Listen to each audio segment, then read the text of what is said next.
الله عظم شأن طه أحمد وأحله شرفا لديه عظيما في محكم التنزيل، قال لخلقه صلوا عليه وسلموا تسليما.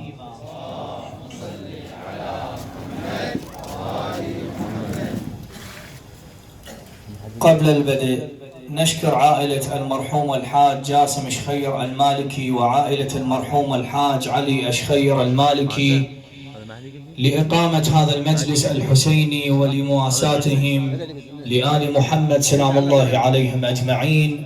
نسأل من الله تبارك وتعالى أن يتقبل منا ومنهم هذا القليل بحق محمد وآل محمد وبفضل الصلاة على محمد وآل محمد.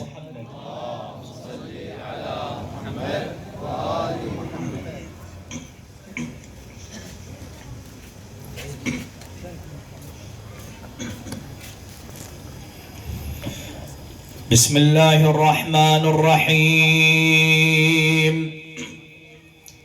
صلى الله عليك يا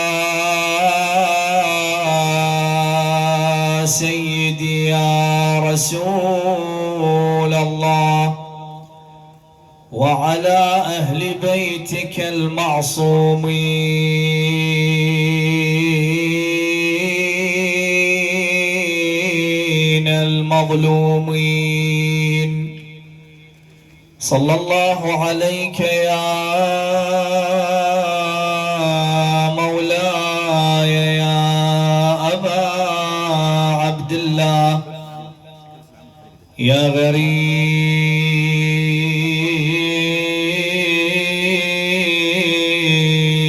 يا مظلوم كربلاء يا مسلوب العمامة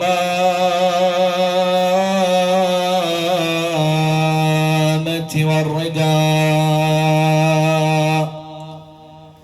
لعن الله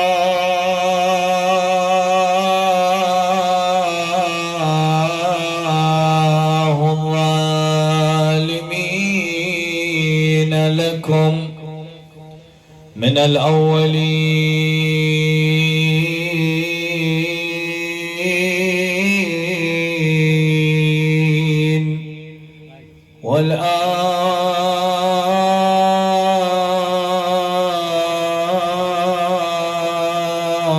والآخرين إلى قيام يوم الدين. فاز من تمسك بحبلكم وأمن من لجأ إلى حسنكم. يا ليتنا كنا معكم فنفوز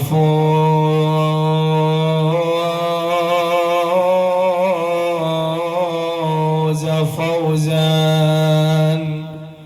عظيما.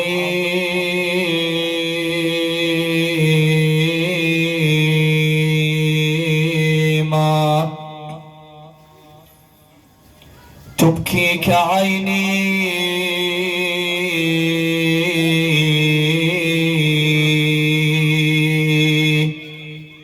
لا لأجل مثوبة لكن عيني لأجلك باكيا. تبكيك عيني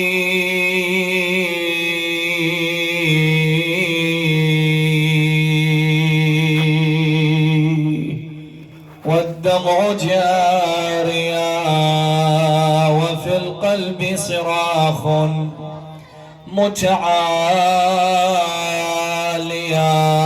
ثار الحسين على الطغاة لا لأجل المال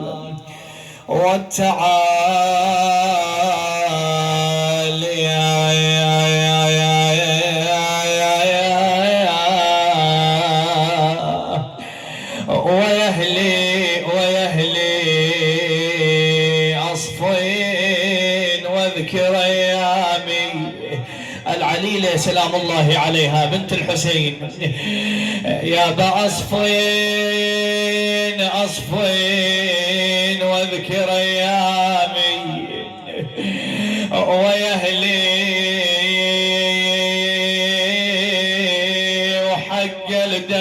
من يجري ويا أهلي أنا لقضيت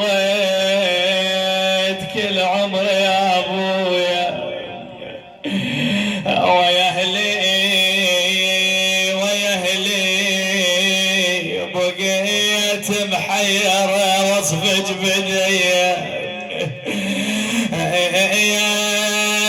بقيت محيرة وصفج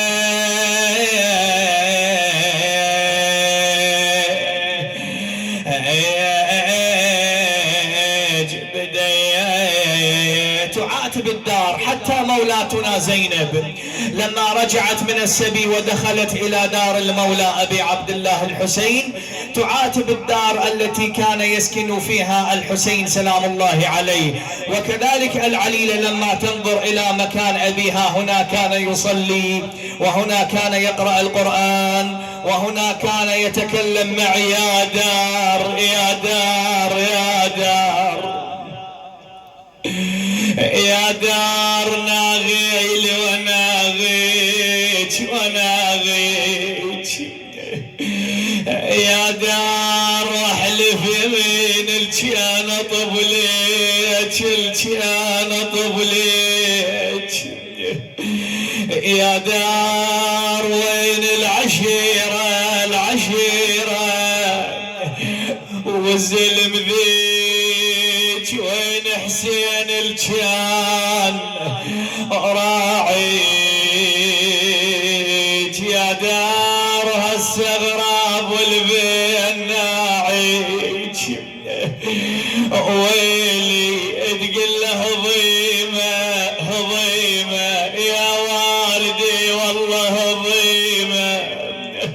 الأب حنان الدار خيمة الدار إذا رحل الأب أصبحت الدار مقبرة وموحشة والله هضيمة هضيمة أنا صير من عقبك يتيمة أثاوي الأبو يا ناس يا ناس خيمة في على عياله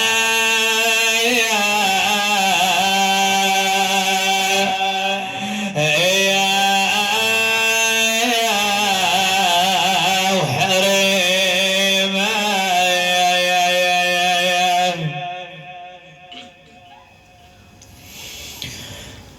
إنا لله وإنا إليه راجعون. وسيعلم الذين ظلموا آل محمد أي منقلب ينقلبون والعاقبة للمتقين. قال الله تعالى في كتابه الكريم: بسم الله الرحمن الرحيم. يا أيتها النفس المطمئنة ارجعي إلى ربك راضية مرضية فادخلي في عبادي وادخلي جنتي. آمنا بالله. صدق الله العلي العظيم. صلوا على محمد وآل محمد.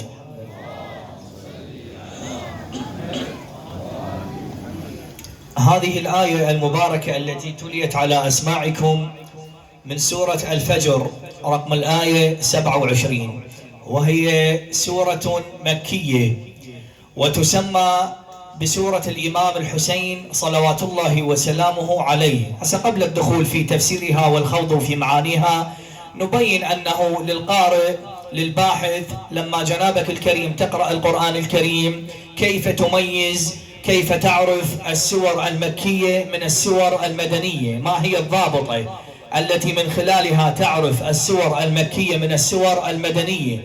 جنابك الكريم تعرف السور المكية يعني نزلت في مكة، والمدنية يعني نزلت في المدينة المنورة. إذن ما هي الضابطة التي من خلالها أيها القارئ أيها المتتبع للقرآن الكريم، ما هي الضابطة التي من خلالها تعرف السور مكية أو مدنية؟ تعرف جنابك الكريم إذا كانت الآيات قصيرة فهذه السورة مكية، وإذا كانت الآيات طويلة فهذه السورة هي مدنية. تعرف شنو الآية طويلة أو قصيرة؟ يعني من دائرة إلى دائرة، هاي الدائرة الصغيرة مكتوب رقم 1 رقم 2، من دائرة إلى دائرة. إذا كانت المسافة قصيرة هذه السورة مكية، يعني نزلت في مكة. وإذا كانت من دائرة إلى دائرة، من آية إلى آية، المسافة طويلة، هذه السورة تكون مدنية. هذه الضابطة من خلالها تعرف السور مكية أو مدنية. وهذه السورة تسمى بسورة الإمام الحسين صلوات الله وسلامه عليه، والذي أسماها بسورة الإمام الحسين هو صاحب المدرسة العظيمة جعفر بن محمد الصادق سلام الله عليه. لكن قبل الدخول فيها لابد أن نبين فضيلة هذه السورة المباركة. فجاء في الخبر عن النبي الأعظم صلى الله عليه وآله وسلم يقول: من قرأ سورة والفجر في ليال 10 غفر الله له. خلي بالك وياي، يقول النبي صلى الله عليه وآله وسلم: من قرأ سورة والفجر في ليال 10 غفر الله له، ومن قرأها في سائر الأيام كانت له نورا وسرورا يوم القيامة. إذا نجي نعرف إحنا النبي لما يقول من قرأها في ليال 10، راح تسألني سؤال أو ما تسألني سؤال راح يختلج بداخلك، تقول لي شيخنا شنو الليالي 10؟ ما المقصود بالليالي 10؟ وأي ليالي 10؟ أنا أقول لك هسه على روايتين. رواية أولى يقولون الليالي 10 أول 10 ليالي من شهر محرم الحرام، يعني من يوم 1 محرم إلى مقتل سيد الشهداء أبي عبد الله الحسين صلوات الله وسلامه عليه. هذا الرأي الأول، هاي الليالي 10.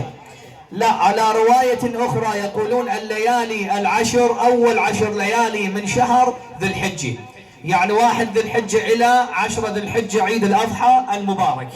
هذان رأيان، والفجر والليال 10. إذن يقول النبي صلى الله عليه وآله: من قرأ سورة والفجر في ليال 10، وبينا الليالي 10.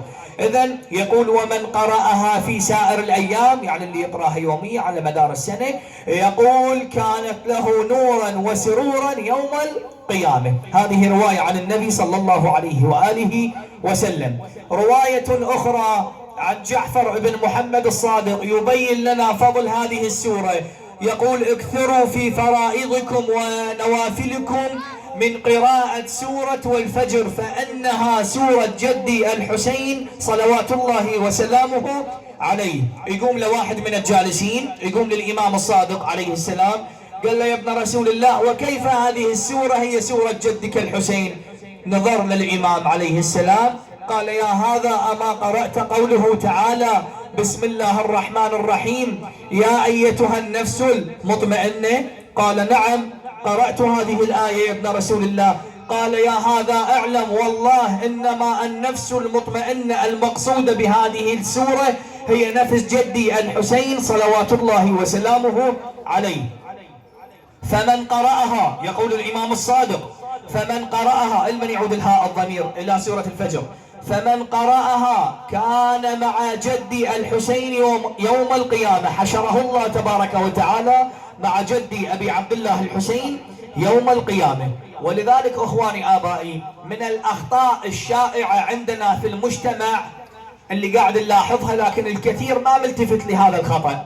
اليوم جنابك الكريم تصير عندنا فرد حالة وفاة، شايفين حالات الوفاة، يكتبون فرد قطعة تعزية، هاي القطعة الطبع، شو يكتبون بيها فوق؟ بسم الله الرحمن الرحيم، إن وعد الله حق، انتقل إلى رحمة الله تعالى فلان ابن فلان.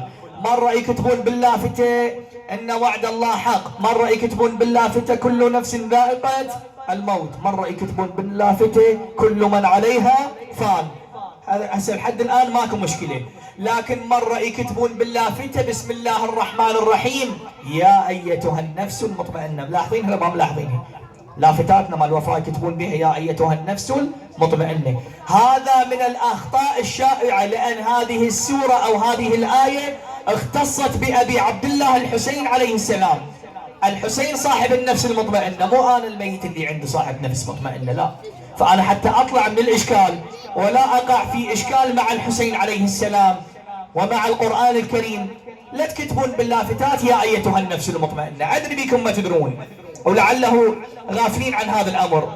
لأن أنا أسلفت في الليلة الماضية قلت أنه مجالس الحسين هي مدارس، يطلع الإنسان بحصيلة، يطلع بفائدة، يطلع بموعظة. فأنه اللافتة اللي يصير عندك لافتة وفاة لا تكتب بيها يا أيتها النفس المطمئنة، اكتب كل من عليها فان، اكتب كل نفس ذائقة الموت، لا تكتب يا أيتها النفس المطمئنة، لأن النفس المطمئنة فقط نفس الحسين صلوات الله وسلامه عليه. إذن ندخل في تفسير الآية المباركة التي تليت على أسماعكم. قال الحق بسم الله الرحمن الرحيم يا أيتها النفس المطمئنة. إذا لما تسمع جنابك الكريم لما تسمع القرآن الكريم يقول يا أيتها النفس المطمئنة، إذا شنو يروح لأذهانك؟ إذا عندنا أنفس غير مطمئنة، مثل ما قال القرآن يا أيتها النفس المطمئنة، عندنا أنفس غير مطمئنة. إذا وعندنا أنفس هي نفس أمارة بالسوء إلا ما رحم ربي، ونفس أخرى هي نفس لوامة. لا أقسم بالنفس اللوامة ولا أقسم بيوم القيامة أيحسب الإنسان أن لن نجمع عظامه بلى قادرين على أن نسوي بنانه.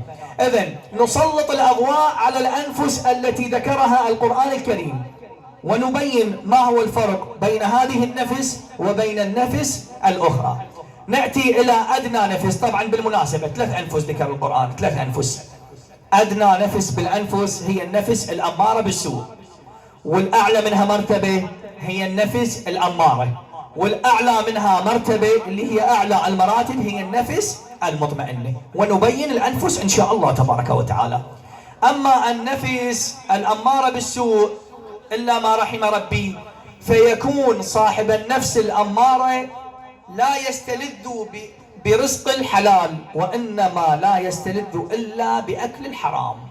هذا يا صاحب يا نفس، صاحب النفس الأمارة متعلم على الحرام، ما يقدر، يعني رزقه ما يكفيه إلا ياخذ رزق غيره، زوجته ما تكفيه إلا يباوع على أعراض الناس، رزقه ما مكفيه إلا يروح ياخذ أموال الفقراء واليتامى. هذا صاحب نفس أمارة. يقولون بالتفاسير يقولون يستلذ بأكل الحرام ولا يستطعم بأكل الحلال. هذا يعبرون عنه صاحب نفس أمارة بالسوء إلا ما رحم ربي، وهي أدنى الأنفس التي ذكرها القرآن الكريم. زين، تأتي نفس أعلى منها درجة وهي نفس لوامة.